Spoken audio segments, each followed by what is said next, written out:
Students, good morning. Hope you are learning well at your homes.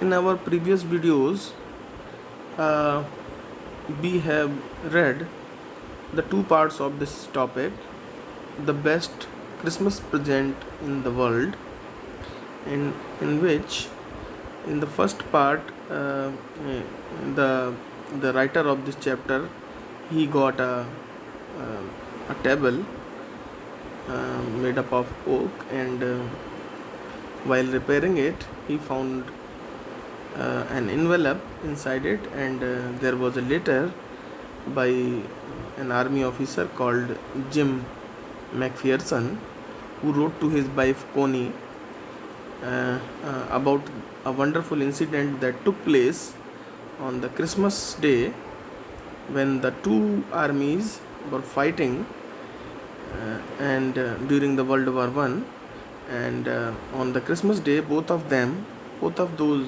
armies, they greeted each other, and then they came together and they celebrated Christmas. They ate the snacks, drank, and then played football match, and finally they exchange carols, the songs that are sung during the Christmas festival. And what happened the next, you can see that they played the football match and everybody was very happy. So this was the strange event that the Captain McPherson, Jim McPherson, wrote down to the Connie, his wife, and he wrote it because he found it very interesting. So he wrote this letter to his wife. Then what happened the next, let's find out today in this video. I I folded the letter again. I folded the letter again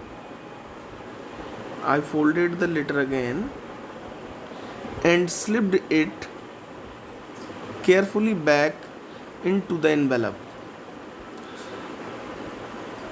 Means the writer of this lesson, he said that he, after reading that letter, he folded that letter carefully and packed it back in the envelope in the same way.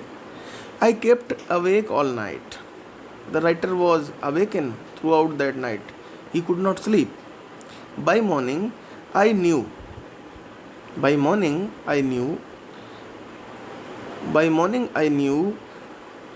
what I had to do.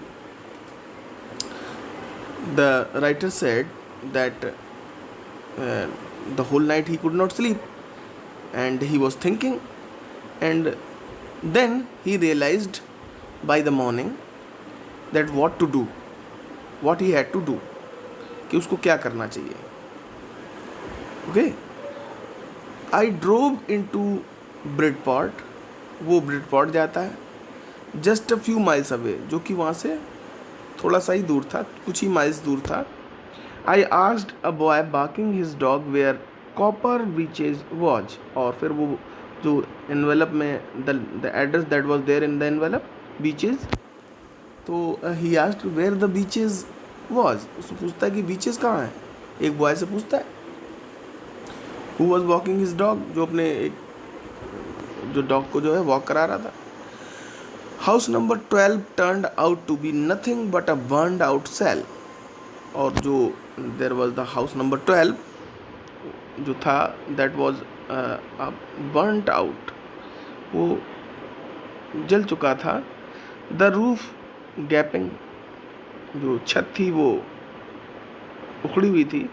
The windows boarded up, जो खिड़कियाँ थी वो भी खुली पड़ी थी. I knocked at the house next door. जो बगल वाला जो हाउस था उसमें उसने जो है वो क्या किया, वो नॉक करता है.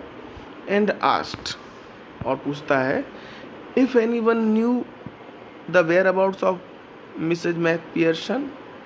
क्या किसी को ये मालूम है कि जो मैकपियर्सन है वो आजकल कहाँ हैं. वेयर अबाउट्स मीन्स उनके बारे में कोई जानता है, मिसेज मैकपियर्सन के बारे में कोई जानता है. वो yes, said the old man in slippers. एक जो ओल्ड मैन होता है स्लीपर पहने हुए, वो कहता है यस, हाँ मुझे पता है। ही न्यू हर वेल, कि वो उस मिसेज मैकपियर्सन को बहुत अच्छी तरह से जानता है। He knew her well, whom he knew, Mrs. Macpherson, a lovely old lady. Now this is the description of Mrs. Macpherson. A lovely old lady, he told me. तो वो जो old man होता, who told him? That old man in the sleeper told, a lovely old lady, he told, a bit muddle-headed. Muddle-headed means sometimes some people are they are unable to decide the things, what to do, what not to do. Muddle-headed, such people are called muddle-headed. You can say confused. A lovely old lady, a bit muddle-headed, but at her age she was entitled to be, wasn't she? लेकिन जो अब जब इस as per जब वो पहुंच गई है, जब वो इतनी ओल्ड हो चुकी है, तो ऐसा होना, this is normal.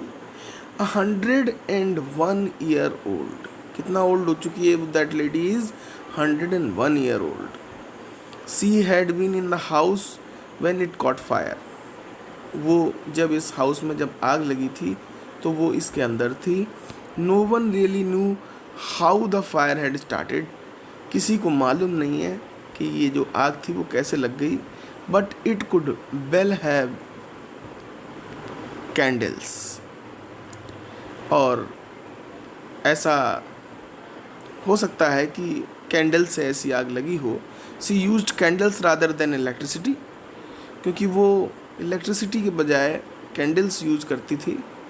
Because she always thought electricity was too expensive, क्योंकि उसको लगता था कि इलेक्ट्रिसिटी बहुत ही एक्सपेंसिव है, बहुत ही कॉस्टली है। Because we are talking about 1914, और उस टाइम पे तो electricity was very expensive. Electricity was very few people could use that electricity, because it was very expensive in those days, and nowadays it is very, very, very cheap. But earlier in those times, people were not, most of the people were not using electricity. The firemen had got her out just in time. तो जो fireman थे, जब घर में आग लगी तो वो लोग आके उसको समय से बाहर निकाल लाए। She was in a nursing home now, अब वो एक नर्सिंग होम में थी। ही टोल्ड मी, उसने बताया, बर्लिंगटन हाउस में एक नर्सिंग होम में थी। ऑन द डोरचेस्टर रोड पे बर्लिंगटन हाउस है, वहाँ पे के एक नर्सिंग होम में वो थी। On the other side of the town, जो टाउन की दूसरी तरफ था, वहाँ पे वो है। तो यहाँ पे कुछ कंप्रीहेंशन क्वेश्चंस हैं। Why did the author go to Bridport, तो ब्रिडपॉट वो क्यों गया था? तो this you can see that he was throughout night he was thinking about it, and then he realised that he had to meet Mrs McPherson, and so his conscious, he wanted to know about the reality of that later. He wanted to check it. He may want to know what actually this letter is actual or not actual, or whether this address is at the time this is there in existence or not. And the next question, how old was Mrs. Macpherson now? So this you can easily answer. And where was she? So this you can answer from this text. So you will give the answer after watching this video. I found Burlington House Nursing Home easily enough. तो मुझे जो था, writer कह रहा है, I found Burlington House Nursing Home easily enough, मुझे बहुत easily वो मिल गया। There were paper chains up in the hallway and lighted Christmas tree stood in the corner with a lobstered angel on the top. तो कह रहा है कि Christmas tree जो था वो वहाँ पे लगा हुआ था और सब कुछ उसको अरेंज किया गया था. I said I was a friend come to visit Mrs McPherson, कि मैंने कहा कि मैं मिसेज मैकपियर्सन का एक फ्रेंड हूँ जो कि उनसे मिलने आया हूँ. To bring her the Christmas present, और उनके लिए मैं एक क्रिसमस प्रेजेंट लेके आया हूँ. आई could see through into the dining room where everyone was wearing a paper hat and singing. तो वो देख सकता था कि डाइनिंग रूम में लोग पेपर हैट्स पहने हुए हैं और गा रहे हैं, जैसा कि normally that happens on the Christmas festival. People wear paper caps and they sing. The Martin had a hat on too and seemed happy enough to see me. The Martin कोई होगा, the had a hat on and he was happy to see me. और उसने मुझे देख के वो खुश हुआ. She even offered me a mince pie. उसने मुझको क्या किया, एक वो जो है मिन्स पाई दिया. और just a moment.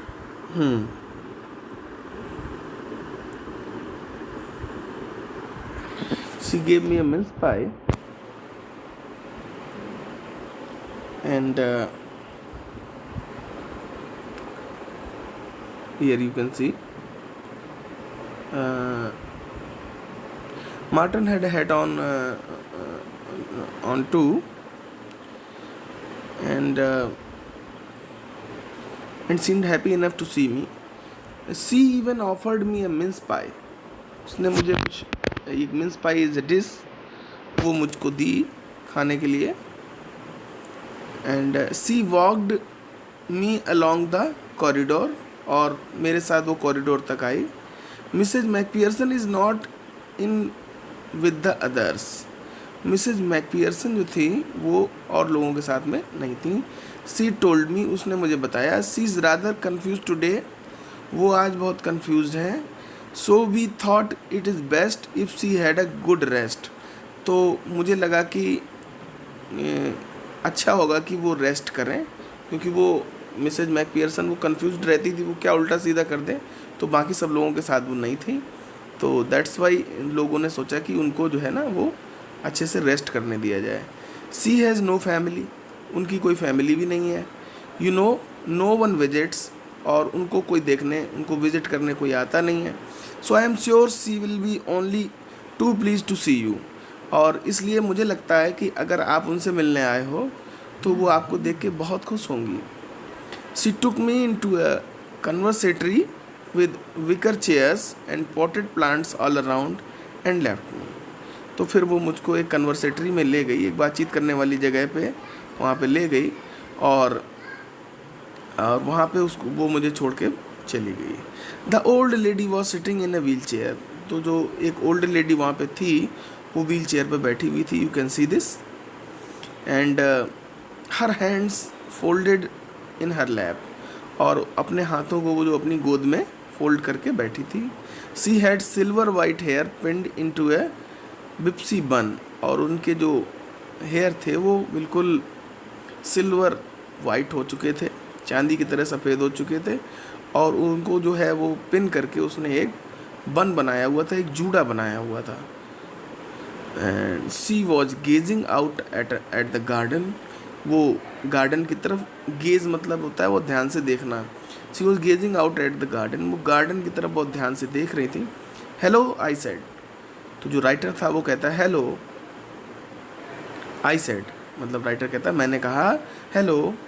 C turned and looked up at me. वो मुड़ी और उसने मेरी तरफ देखा. वैकेंटली मतलब यू कैन सी वैकेंटली मतलब हल्के से देखा. वैकेंटली वो मतलब बहुत ईगरली होता है, एक वैकेंटली होता है.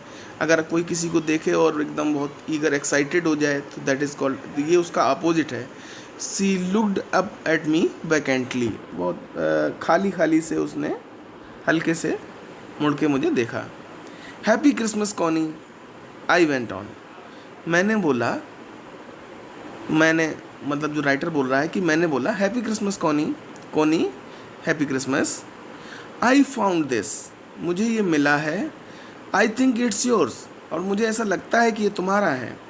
As I was speaking her eyes never left my face, जैसे जैसे मैं बोल रहा था उसकी आंखें मेरा फेस छोड़ नहीं रही थी, मतलब वो लगातार मेरे चेहरे की तरफ देख रही थी। I open the tin box, मैंने उस टिन के बॉक्स को खोला, and gave it to her, और मैंने ये उसको दे दिया। That was the moment her eyes lit up with recognition and her face become suffused with a sudden glow of happiness. यही वो मोमेंट था, यही वो वक्त था जब उसकी आंखों में एक चमक आ गई और उसने अचानक से, उसे ऐसा लगा कि उसने मुझे पहचान लिया है, और उसकी वो जो थी वो एकदम खुशी से, वो अचानक से उसके उसके उसके चेहरे पे खुशी की झलक आ गई उस ओल्ड लेडी की। आई एक्सप्लेन्ड अबाउट द डेस्क, मैंने डेस्क के बारे में बताया, जो डेस्क उसने बताया वहाँ जंक शॉप से ली थी उसके बारे में बताया। About how I had found it, और मैंने उसको बताया कि कैसे मुझे वो मिल गई। But I don't think she was listening, लेकिन मुझे नहीं लगता कि वो मुझे सुन रही थी, मुझे ऐसा नहीं लगता, because she was so old, 101 years, तो हियरिंग लॉस हो जाता है, आई साइट वीक हो जाती है, you know, people are unable to recognise people, people are unable to understand others. When we grow up and after 80s 90s and she was above 100, after 100 years of age, the our senses become very poor. We hardly recognize anyone by looking at, or we hardly can understand what others say. So writer was explaining everything, but he was sure that that lady was unable to understand because she was so old, she was confused, everybody knew. So writer was explaining everything, but he was said that I don't think that she was listening. उसे लगता था कि वो बता तो सब कुछ रहा है उसको, लेकिन वो समझ रही है, ऐसा कोई ज़रूरी नहीं कि वो समझ रही हो कि वो कुछ कह रहा है उसको वो समझ पा रही हो। She said nothing, उसने कुछ कहा नहीं, but stroked the letter tenderly with her finger tips, और अपने फिंगर टिप्स से उसने जो है वो लेटर को जो है ठोका। And suddenly she reached out and took my hand, and उसने फिर मेरा हाथ पकड़ा, वो मेरे पास तक आई और मेरा हाथ पकड़ा। हर eyes were filled with tears, और उसकी जो आंखें थीं वो आंसुओं से भर गईं। You told me you would come home by Christmas, तुमने बोला था ना कि तुम क्रिसमस तक आ जाओगे। डियरेस्ट, मेरे प्रिय, डियरेस्ट मतलब जो सबसे प्यारा होता है उसको डियरेस्ट बोलते हैं। You told me you would come home by Christmas, तुमने बोला था ना कि तुम क्रिसमस तक आ जाओगे dearest, she said, and here you are, और देखो तुम आ गए। The best Christmas present in the world, और यही दुनिया में क्रिसमस का सबसे अच्छा जो है वो प्रेजेंट है, सबसे अच्छा गिफ्ट है। कम क्लोजर, मेरे पास आओ, Jim dear and sit down, तो प्यारे जिम, डियर जिम, मेरे पास आ जाओ, एंड सिट डाउन, और यहाँ पे बैठ जाओ। I sat down beside her, मैं उसके पास में बैठ गया। And she kissed my cheeks, और उसने मेरे चीक्स को किस किया। I read your letter so often Jim, मैंने तुम्हारा लेटर कितनी बार पढ़ा है जिम। एवरी डे, मतलब डेली मैंने उसको पढ़ा है। I wanted to hear your voice, मैं तुम्हारी वॉइस सुनना चाहती थी। इन माई हेड, मैं खुद से तुम्हारी वॉइस सुनना चाहती थी। It always made me feel you were with me, और मुझे हमेशा ऐसा लगता था कि तुम हमेशा से मेरे साथ हो। एंड नाउ यू आर, और अब वाकई में जब तुम आ गए हो, now you are back, you can read it to me yourself, अब जबकि तुम खुद ही आ गए हो तो अब तुम खुद ही इसको मेरे लिए पढ़ सकते हो। Would you do that for me, क्या तुम मेरे लिए ऐसा करोगे। जिम डियर, क्या तुम मेरे लिए ऐसा करोगे। I just want to hear your voice again, मैं तुम्हारी आवाज़ को दोबारा सुनना चाहती हूँ। I would love that so much, मुझे वो बहुत पसंद है। And then perhaps we will have some tea, और उसके बाद हम लोग चाय लेंगे। I have made you a nice Christmas cake, और मैंने तुम्हारे लिए एक क्रिसमस केक बनाया हुआ है, मार्जिपन ऑल अराउंड, और जिसमें मार्जिपन्स को चारों ओर लगा के रखा हुआ है।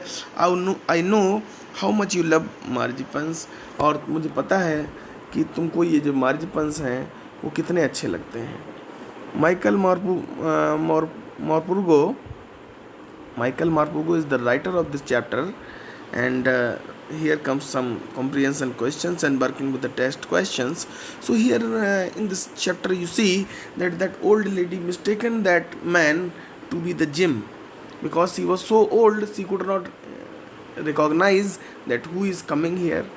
Though the writer was explaining that I found your letter in that desk from the junk shop, and but as you know that elderly people, she was above 100 years of age, she could hardly listen, or she could hardly recognize by seeing, because the senses become very poor.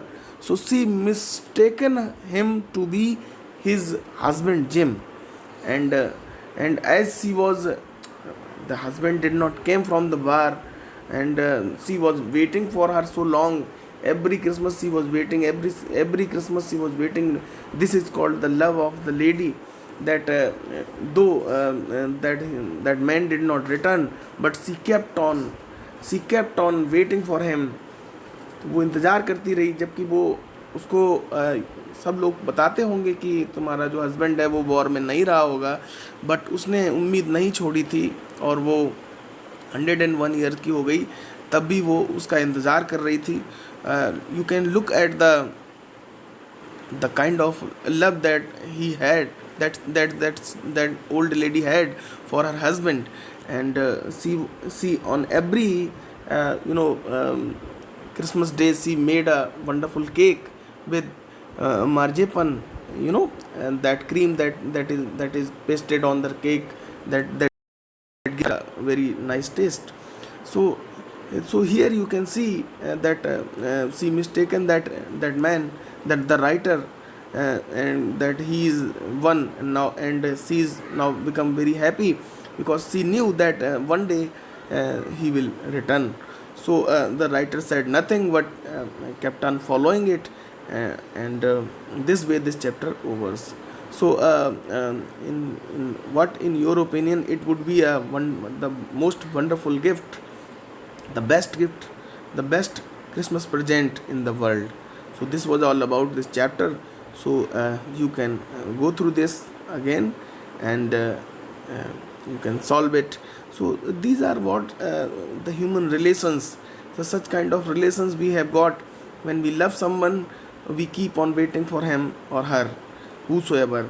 So this is what, and this lesson also tells about the after effects of the war, how people they are martyred, especially the soldiers when the wars happen.